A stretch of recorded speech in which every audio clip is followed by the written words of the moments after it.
میں اپنے اگلے مقرر کو دعوت دینے جا رہا ہوں۔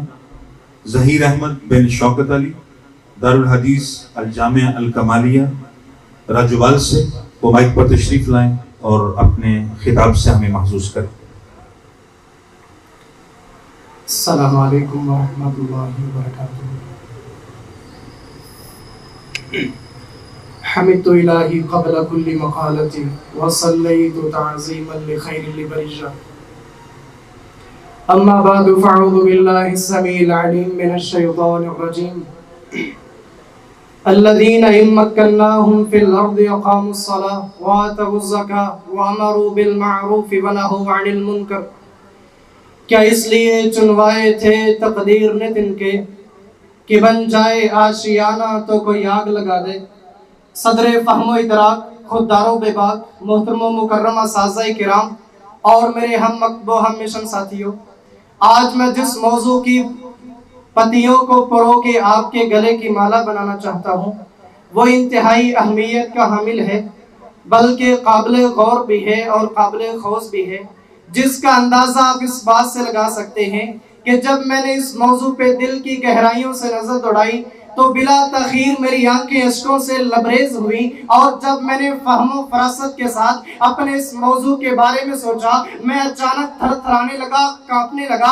آخر کس لیے؟ مجھے ان بوڑھوں، بچوں، نوجوانوں کی قربانیاں یاد آئیں، مجھے ان معصوم ماؤں، بہنوں، بیٹیوں اور بچیوں کی عصمت دری کے واقعات یاد آئے جنہوں نے اسلام اور آزادی پاکستان کے لیے اپنی جانوں کا نذرانہ پیش کیا تھا۔ پھر اچانک تخیلات کی دنیا میں شہیدوں کی روحوں سے دردناک آواز سنائی دینے لگی، اے مسلمان، اے پاکستان کے مسلمانوں، کیا تم نے ہمارے لہو کی قیمت چکا دی؟ کیا جس مقصد کے لیے ہم نے جانیں دی تھی وہ مقصد پورا کر دیا؟ اے وطن، تو نے پکارا تو لہو کھول اٹھا، تیرے بیٹے تیرے جانباز چلے آتے ہیں، تیری بنیادوں میں ہے لاکھوں شہیدوں کا لہو، ہم تجھے گنج دو عالم سے گرا پاتے ہیں۔ جناب علی، ان تمام تر قربانیوں کا مقصد صرف اور صرف اسلام تھا۔ اگر دلیل چاہیے، دلیل کے لیے اس وقت کا نعرہ پاکستان کا مطلب کیا؟ لا الہ الا اللہ۔ قائد اعظم اور علامہ اقبال کے اقوال ہی کافی ہیں۔ ذرا اٹھاؤ تاریخ پاکستان کو اور دیکھیے 1930 کا خطبہ الہ آباد میں علامہ اقبال نے کہا تھا، میں مسلمانوں کے لیے ایک علیحدہ ریاست کا مطالبہ کرتا ہوں تاکہ اسلام کے مطابق زندگی گزار سکیں، جبکہ قائد اعظم نے کہا تھا مسلمانوں کے لیے آزاد ریاستیں ہونی چاہیے تاکہ اسلامی شریعت کے مطابق زندگی گزار سکیں، جبکہ ہمارے قائد نے 1948 کو اسٹیٹ بینک کا افتتاح کرتے ہوئے کہا تھا ہمیں مسلمانوں کے سامنے ایسا نظام پیش کرنا ہے جہاں اسلام کے تصورات ہوں، اور کہا تھا ایسا نظام ہوگا آتی کل ذی حق حقا، کتب علیکم القصاص، کتب علیکم الجہاد، والسارق والسارقۃ فاقطعوا ایدیہما، لا تقتلوا اولادکم، لعنت اللہ علی الراشی والمرتشی۔ یہ قانون نافذ ہوں گے۔ جناب علی، کیا ہمیں پاکستان کے بعد ہمیں آزادی کے ان تقاضوں پہ عمل کرنا تھا، لیکن صد افسوس یہاں ہم نے صوبائی تعصبات کو ہوا دی، ملک پاکستان کو سیاسی پارٹیوں میں تقسیم کر دیا، اسلام کے جذبہ قوت کی دھجیاں اڑا دی اور اسلامی سزاؤں کو وحشیانہ سزائیں کہا، یہاں تک کہ مسلمانوں نے ہند کے پاکستان کو دو لخت کر دیا۔ میرا دل خون کے آنسو اٹھا جب کسی مسلم بچے نے بھوک سے نڈھال ہو کے کہا تھا الہی چھین لے مجھ سے زندگی میری تاکہ جنت میں کھانا کھا سکوں، ہرا ہوں دل کو رویوں پیٹوں جگر کو میں، مقدور ہو تو ساتھ میں رکھ لوں نوحہ گر کو میں۔